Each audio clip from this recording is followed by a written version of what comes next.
نحمدہ و نصلی علی رسولہ الکریم اما بعد۔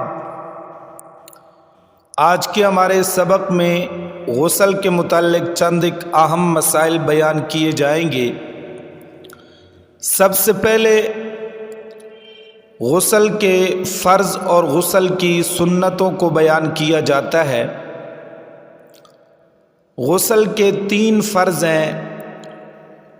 نمبر 1 کلی کرنا، یعنی منہ بھر کر پوری کلی کرے، یہ غسل کے اندر فرض ہے۔ ناک میں پانی ڈالنا جہاں تک ناک نرم ہے۔ نمبر 3 تمام بدن پر پانی بہانا۔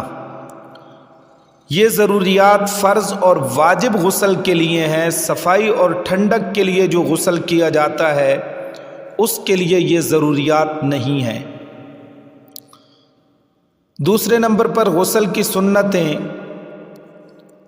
غسل کی پہلی سنت غسل کی نیت کرنا۔ نمبر 2 دونوں ہاتھ گھٹوں تک دھونا۔ نمبر 3 استنجا کرنا اور بدن پر جس جگہ نجاست لگی ہو اسے پاک کرنا۔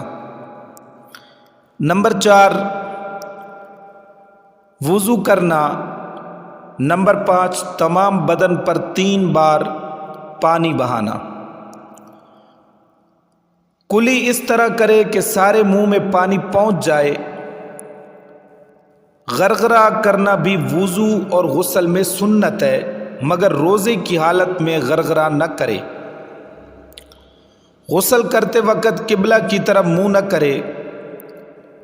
غسل کرتے ہوئے کلمہ وغیرہ پڑھنا اور بلا ضرورت باتیں کرنا مکروہ تحریمی ہے۔ آگے چند ایک مسائل ہیں۔ پہلا مسئلہ یہ ہے کہ اگر دانتوں میں چھالیاں وغیرہ کا ریزہ پھنس گیا تو اس کو خلال سے نکال ڈالے۔ اگر اس کی وجہ سے دانتوں کے بیچ میں پانی نہ پہنچے گا تو غسل نہیں ہوگا۔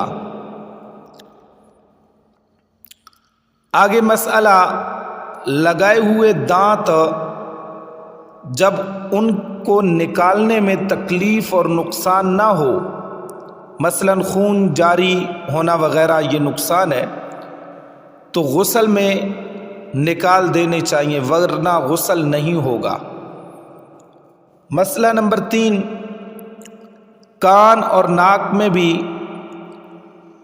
خیال کر کے پانی پہنچانا چاہیے۔ پانی نہ پہنچے گا تو غسل نہ ہوگا۔